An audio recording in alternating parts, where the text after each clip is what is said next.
the IRA, the individual retirement account.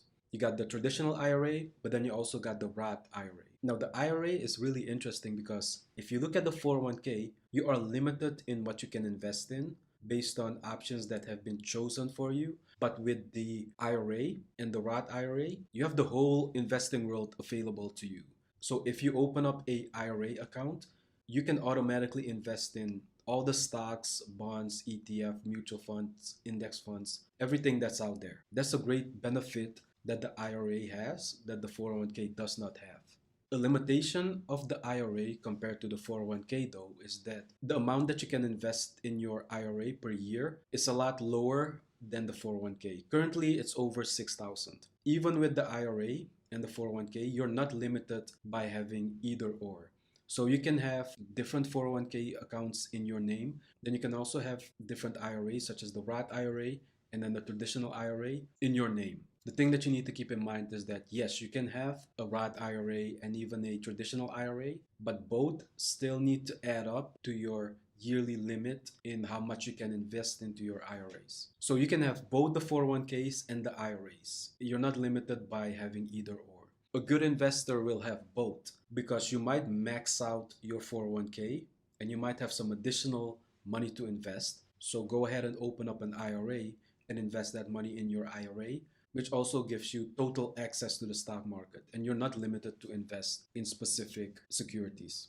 Now, same thing with the traditional IRA versus the Roth IRA. With the traditional IRA, you invest with pre-tax money, and then with the Roth IRA, you invest with after-tax dollars. So you will not get taxed when you take money out during retirement. And then with the traditional IRA, you will get taxed at your tax bracket when you take money out during retirement age. And then of course, some of the same penalties that you see with the 401k, those also apply to your Roth IRA and your traditional IRA.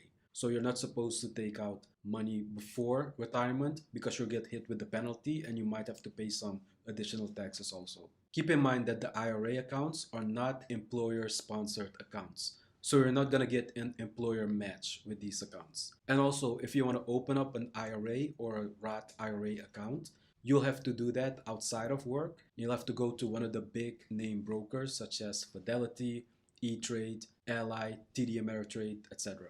One thing you need to be careful with is having way too many investment accounts and retirement accounts open.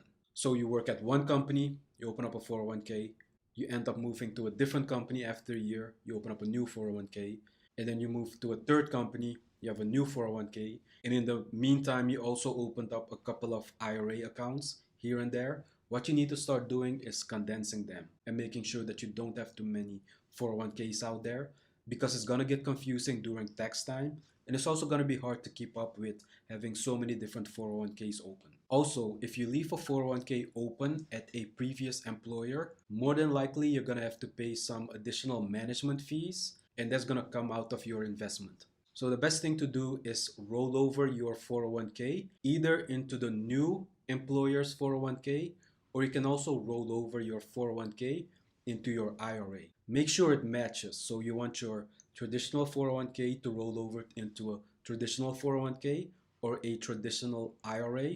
Now, whatever you roll it into, make sure that it works for you because yes, you can take your 401k and roll it over into the new company's 401k, but then you will also be limited by what the company offers. Or you can take that 401k and then roll it over into an IRA, which pretty much means you will be able to skirt that 6.5 or 6,000 plus limitation for the Roth IRA, and then you'll be able to invest in whatever you want to invest in